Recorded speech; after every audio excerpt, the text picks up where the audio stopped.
Hello and welcome back to my channel never stop learning. आप सभी लोगों का स्वागत है हमारे चैनल नेवर स्टॉप लर्निंग पे। तो आज फिर से हम लोग नए वीडियो के साथ आ चुके हैं और अगेन जो सीरीज चल रहा है वो क्या चल रहा है, इलेक्ट्रिसिटी क्लास 10। तो आज के वीडियो में हम लोग जो पिछले टॉपिक जहाँ तक हम लोगों ने पढ़ा था उसके आगे आज हम लोग स्टार्ट करने वाले हैं। तो ज़्यादा टाइम को वेस्ट ना करते हुए सीधे टू द पॉइंट पे आते हैं और आपको टॉपिक के बारे में बताएंगे हम, ठीक है। तो चलिए स्टार्ट करते हैं। देखिए, सबसे पहले तो हम लोगों ने प्रीवियस क्लास में क्या पढ़ा था उसको थोड़ा सा रिकैप कर लेते हैं। प्रीवियस क्लास में हमने पढ़ा था कि ओम्स लॉ क्या होता है, ओम्स लॉ का स्टेटमेंट क्या होता है, ओम्स लॉ का एक्सप्रेशन क्या था, ठीक है। जैसे ओम्स लॉ का एक्सप्रेशन था वो था V equals to I R. उसके बाद ओम्स लॉ के हिसाब से हम लोगों ने क्या निकाला था, आर का फॉर्मूला निकाला था जिसको कि रेजिस्टेंस बोले थे हम लोग। रेजिस्टेंस इज इक्वल्स टू क्या हुआ था, V बाई आई हुआ था, ठीक है।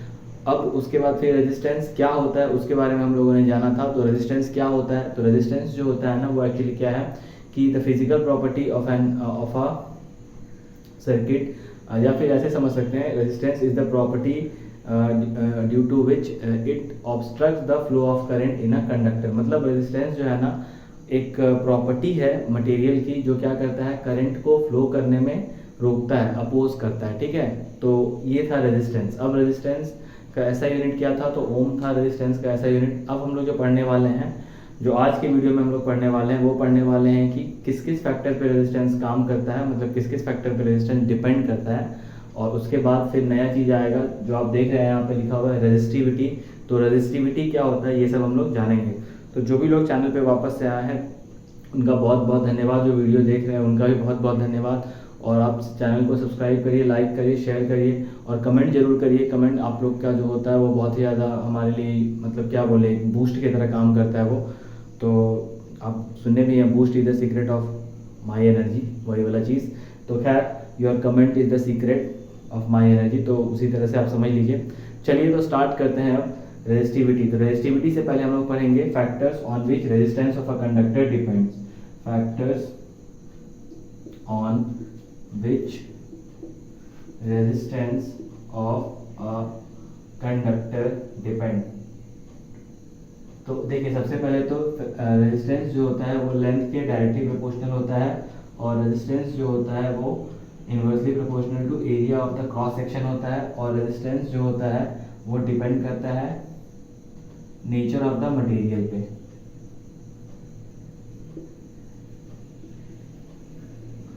तो एक एक करके मैं सब चीज़ों को समझाता हूँ आपको, ध्यान से आप समझिएगा। देखिए, सबसे पहला चीज़ जो हम लोगों ने लिखा है, resistance is directly proportional to the length. तो सबसे पहले तो फैक्टर समझ लेते हैं। तो टोटल 3 जो फैक्टर होते हैं वो कोई भी रेजिस्टेंस के लिए, मतलब रेजिस्टेंस के लिए 3 फैक्टर बहुत ही ज़्यादा इंपॉर्टेंट होता है। दैट इज कि लेंथ कितना है कंडक्टर का, उसके बाद उसका एरिया ऑफ क्रॉस सेक्शन क्या है और वो किस मटेरियल से मिल करके बना हुआ है, ठीक है। तो सबसे पहले समझते हैं, resistance depends on the length of a conductor. तो किसी भी कंडक्टर का लेंथ अगर ज़्यादा लंबा है तो उस कंडक्टर में क्या होगा, उस कंडक्टर की लंबाई अगर ज़्यादा होगा तो लेंथ ज़्यादा होगा तो उसमें रेजिस्टेंस ज़्यादा रहेगा, ठीक है। और अगर एरिया ऑफ क्रॉस सेक्शन ज़्यादा है तो उसका रेजिस्टेंस क्या होगा, ज़्यादा क्रॉस सेक्शन रहेगा तो कम होगा और कम क्रॉस सेक्शन रहेगा तो मतलब इन्वर्सली प्रोपोर्शनल है, एक ज़्यादा होगा तो एक बढ़ेगा। उसके बाद नेचर ऑफ द मटेरियल, जैसे आयरन का रेजिस्टेंस का जो होगा उसका कुछ और होगा रेजिस्टेंस, उसके बाद कॉपर का रेजिस्टेंस कुछ और होगा और सिल्वर का रेजिस्टेंस कुछ और होगा। वैसे भी आपको पता है कि सिल्वर जो है वो बेस्ट कंडक्टर है, तो इसका मतलब उसमें रेजिस्टेंस बहुत कम आता होगा, ठीक है। बट उसी के कंपैरिजन में अगर आयरन की बात करें तो कंपैरेटिवली सिल्वर और कॉपर के कंपेयर में आयरन जो होता है वो ज़्यादा रेजिस्टिव होता है, तो उसमें थोड़ा सा कम फ्लो करेगा करंट फ्लो करेगा, बट उस स्पीड से नहीं करेगा जिस स्पीड से सिल्वर में कर रहा है या फिर कॉपर में कर रहा है, ठीक है। तो वो क्यों, क्योंकि नेचर ऑफ मटेरियल। तो 3 फैक्टर है जिसपे कि रेजिस्टेंस डिपेंड करता है, that is length of the material, area of the cross section and nature of the material की किस चीज़ से वो मिल करके बना हुआ है। तो अब देखिए, सबसे पहले एक एक करके इसके इक्वेशन को समझते हैं। तो resistance is directly proportional to length, मतलब लेंथ वाइज। जैसे आप देखते होंगे चार्जर जो होता है ना, पहले ज़माने के जो फ़ोन आते थे नोकिया वाला, जिसका कि पता है आपको, उसका जो बैटरी होता था वो 800 mAh का होता था। कितना का होता था, 800 mAh, ठीक है। Megahertz, mAh, sorry not mAh होता था, यहाँ ध्यान दीजिएगा, mAh, ठीक है। तो ये जो होता था ना पहले, और आजकल के जो फ़ोन आते हैं उसमें मिनिमम जो सबसे लोएस्ट आता है, आईफोन वगैरह का बैटरी बहुत कम होता है बट उनके हिसाब से 3000 mAh का होता है या 4000 mAh का होता है, और बहुत सारे फ़ोन तो अब 5000 mAh का भी बैटरी देने लगे हैं, ठीक है। बट अब ध्यान देखिए, ध्यान से समझिएगा, जब हम लोग 8000 mAh का बैटरी यूज़ कर रहे थे नोकिया का फ़ोन में, तो उस सीन में आपको पता है जो चार्जर होता था उसका जो वायर होता था ना, जिसको अभी हम लोग डेटा केबल बोलते हैं, क्योंकि अब एडवांस हो गया, आज से ये 15 साल पहले की बात मैं बता रहा हूँ, अराउंड 2005 से लेकर के 2010 तक के बीच का ये समय था, जिस समय हम लोग नोकिया का कीपैड फ़ोन यूज़ करते थे। और उस वक्त जो उसका चार्जर होता था, उसकी जो लंबाई होती थी, अडेप्टर तो छोटा होता था बट उसका जो वायर का लेंथ होता था वो अराउंड 1 मीटर टू 1.5 मीटर का होता था। और आप बिलीव नहीं करोगे कि 800 mAh को चार्ज करने के लिए इसमें कितना वक्त लगता था, 2 आवर्स लगता था कंप्लीट चार्ज होने में। मात्र 800 mAh की बैटरी को चार्ज होने में कितना समय लग रहा था, 2 घंटा। और वायर का लेंथ कितना था, 1.5 मीटर, मतलब 1 मीटर इतना लंबा होता है, जो मेरा कैमरा में शायद आ भी नहीं रहा होगा, ठीक है, इतना। तो उसके बाद फिर और उससे ज़्यादा, तो समझ सकते हो। और आजकल का अगर आप देखो फ़ोन, तो उसकी बैटरी कैपेसिटी कितनी होती है, 3000 mAh होती है, 4000 mAh होती है, बट उसकी चार्जिंग कैपेसिटी जो होती है वो कितने देर की हो जाती है, और 2 घंटे में भी चार्ज होते थे। बहुत सारे फ़ोन 2 घंटे अभी भी लेते हैं, बट 4000 mAh को चार्ज करने में लेते हैं। और अगर हम नॉर्मली बात करें तो कितना टाइम लगता है, मुश्किल से 1 घंटा से 1.5 घंटा लगता है। अगर आपके पास फास्ट चार्ज हो तो आधे घंटे में भी आपका फ़ोन 50% चार्ज हो जाता है, ठीक है। तो कहने का ये सब मतलब यही है कि यहाँ पे जो वायर का लेंथ था उसको शॉर्ट कर दिया गया। अब अगर आप देखो तो आपका डेटा केबल कितना बड़ा होता है, मुश्किल से 3 फीट का होता है या 2 फीट का, बहुत से बहुत, ठीक है। 2 फीट मतलब उसका लेंथ को घटाया गया। पहले का जो वायर था वो पतला था, मतलब उसका एरिया ऑफ क्रॉस सेक्शन क्या था, कम था, ठीक है। तो यहाँ पे देखो उसका एरिया ऑफ क्रॉस सेक्शन क्या है, कम है। अगर कम होगा तो रेजिस्टेंस ज़्यादा होगा, और अगर एरिया ऑफ क्रॉस सेक्शन को बढ़ाओगे, अब ये नहीं बोल रहे कि इतना मोटा वायर कर देने के लिए, अगर अभी आप जो डेटा केबल होता है उसकी जो अगर आप उसका जो एरिया ऑफ क्रॉस सेक्शन देखोगे और पुराना वाला चार्जर का एरिया ऑफ क्रॉस सेक्शन देखोगे, तो आप क्या पाओगे कि डेटा केबल का जो एरिया ऑफ क्रॉस सेक्शन है वो क्या है, ज़्यादा है। हाँ, डेटा केबल का जो एरिया ऑफ क्रॉस सेक्शन ज़्यादा है, और पुराने वाले वायर का एरिया ऑफ क्रॉस सेक्शन क्या होता है, कम होता था। तो कहने का तात्पर्य यही है कि इन्वर्सली प्रोपोर्शनल होता है एरिया ऑफ क्रॉस सेक्शन का, और लेंथ का भी, लेंथ का डायरेक्टली प्रोपोर्शनल होता है। अगर लेंथ को शॉर्ट करोगे तो रेजिस्टेंस भी कम रहेगा, और रेजिस्टेंस कम रहेगा तो करंट जल्दी फ्लो करेगा, करंट जल्दी फ्लो करेगा तो कोई भी चीज़ चार्ज जल्दी होगा। सो द मूल कंसेप्ट इज यही था। बट ऐसा नहीं है कि सिर्फ वायर के लेंथ को घटा दिया गया और एरिया ऑफ क्रॉस सेक्शन को बढ़ा दिया गया तो इतना जल्दी चार्ज होने लगा।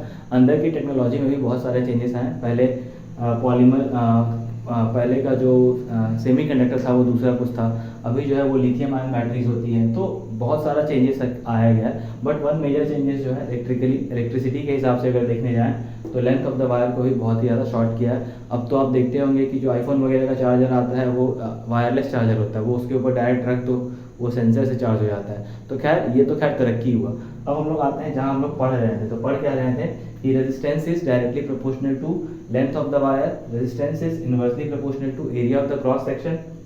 इसको अगर आप इक्वेशन 1 मान लेते हो और इसको अगर आप इक्वेशन 2 मान लेते हो, तो हम लोग अगर दोनों इक्वेशन को कंबाइन करेंगे तो क्या लिखेंगे, L/A। क्या लिखेंगे, L/A। अगर हम लोग यहाँ पे ध्यान से देखते हैं, नेचर ऑफ द मटेरियल याद रखिएगा, ठीक है, इसको मैं रब कर देता हूँ। अब अगर हम लोग ध्यान से देखें तो यहाँ पे क्या हो जाएगा, अगर आप यहाँ से प्रोपोर्शनैलिटी का सिंबल हटाते हो तो एक कांस्टेंट ऐड होता है जिसको कि हम लोग रो फॉर्म में लिखते हैं, तो रो L/A, ठीक है। और यही जो रो है ना, जिसको कि हम लोग क्या बोलेंगे, नॉर्मली अगर हम लोग बोलना चाहें तो इसको बोलेंगे कांस्टेंट ऑफ प्रोपोर्शनैलिटी, बट वैसे इसको क्या बोला जाता है, this constant is only known as what, resistivity. क्या होता है ये, रेजिस्टिविटी। तो ये रेजिस्टिविटी इसी को कहते हैं। तो अगर आपको बोला जाए कि रेजिस्टिविटी का फॉर्मूला क्या होगा, तो आप यहाँ से देखो रेजिस्टिविटी का फॉर्मूला क्या लिख सकते हो, आप देखो ध्यान से। रेजिस्टिविटी का अगर हम लोग फॉर्मूला लिखने जाएं तो क्या हो जाएगा, देखिए अगर आप देखें तो रो इज इक्वल्स टू क्या हो जाएगा, RA/L। देखिए ध्यान से, रो इज इक्वल्स टू, अगर आप रो को यहीं छोड़ देते हैं और R/A हो जाता है, अगर रो को आप ये ऐसे रख लीजिए, ये जो सिंबल है इसी को रो बोला जाता है, RHO, रोने वाला लो मत बोलिए, समझिएगा इसको, ठीक है। तो रो इज इक्वल्स टू RA/L। तो देखिए, R for resistance, A for area of cross section and L for what, length of the wire. तो ये हो गया आपका रेजिस्टिविटी का फॉर्मूला, ठीक है। अच्छा, अब इससे अगर आपको बोला जाए कि इसका SI यूनिट फाइंड आउट करने के लिए तो कैसे निकलेगा, उसको ध्यान से देखते हैं। तो रेजिस्टेंस का SI यूनिट क्या होता है, ओम होता है, ये सबको पता है। एरिया का क्या होता है मीटर स्क्वायर अगर हम ले रहे हैं तो, और लेंथ का मीटर, तो मीटर से मीटर कैंसिल आउट हो जाएगा, तो यहाँ क्या बच जाएगा ओम मीटर। तो अगर आप ध्यान से देखें तो रेजिस्टिविटी का ऐसा यूनिट जो होता है वो क्या होता है ओम मीटर, और रेजिस्टेंस का जो ऐसा यूनिट होता है वो क्या होता है ओम होता है। तो अभी हम लोगों ने दो बातें सीखी, रेजिस्टेंस की ऐसा यूनिट क्या होगी ओम, और रेजिस्टिविटी का ऐसा यूनिट क्या होगा ओम मीटर। रेजिस्टिविटी का फॉर्मूला क्या होगा rho is equal to R A by L होगा।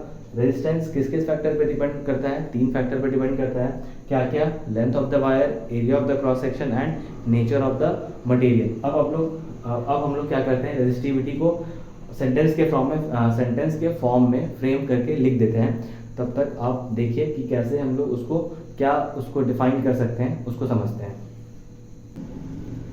तो चलिए देख लेते हैं रेजिस्टिविटी को डिफाइन कैसे करेंगे। तो लिखिए it is defined as the resistance offered by a conductor per unit length and unit area of cross section. मतलब पर यूनिट लेंथ अगेन वही है, फॉर्मूला के बेसिस पे इसको डिफाइन कर दिया गया है।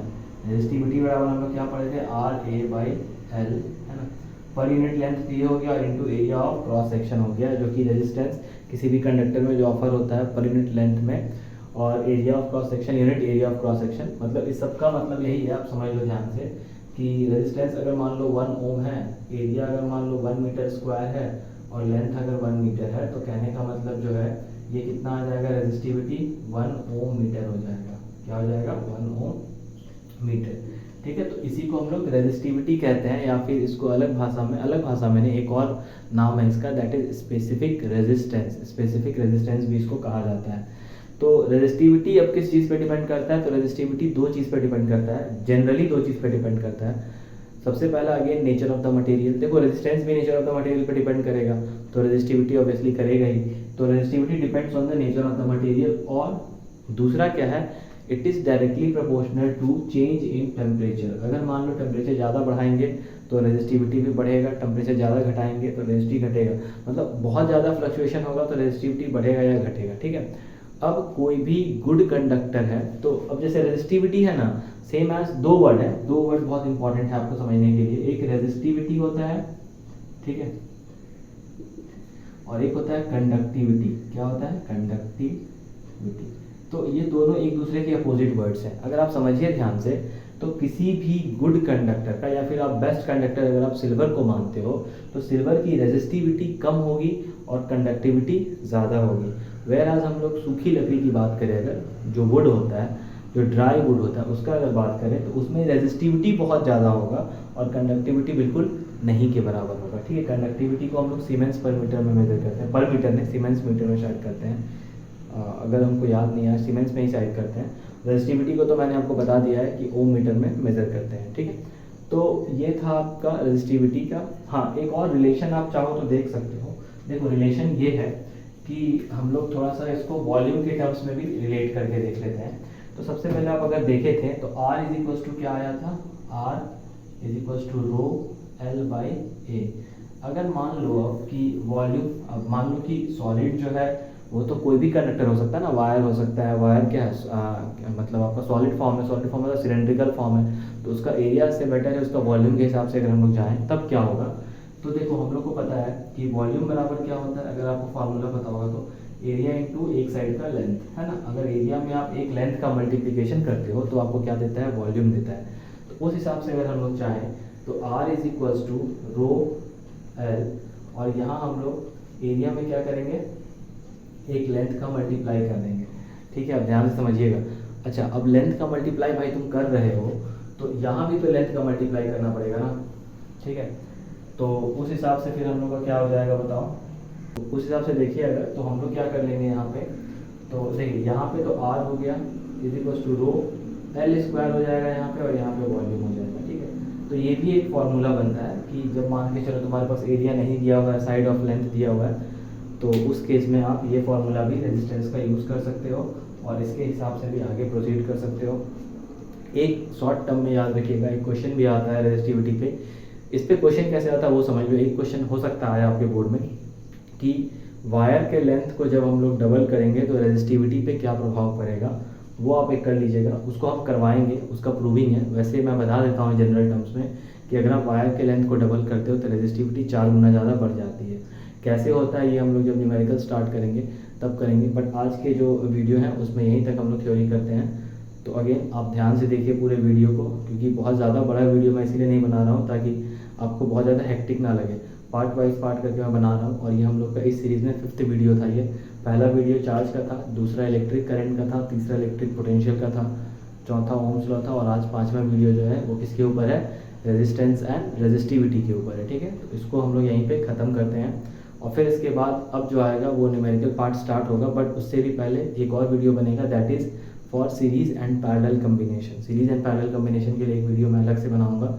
ठीक है, फिर उसके बाद उसके बेसिस पे जो न्यूमेरिकल होगा वो सब हम लोग सॉल्व करेंगे। तो आज की वीडियो को हम लोग यहीं पे ख़त्म करते हैं, और आप इस वीडियो को पूरे लास्ट तक देखें, एंड तक देखें, और जो भी आपको डाउट है या कहीं पे कोई प्रॉब्लम आ रहा है, कोई सवाल है आपके मन में, तो कमेंट सेक्शन में ज़रूर लिख करके मैसेज करें, कमेंट करें।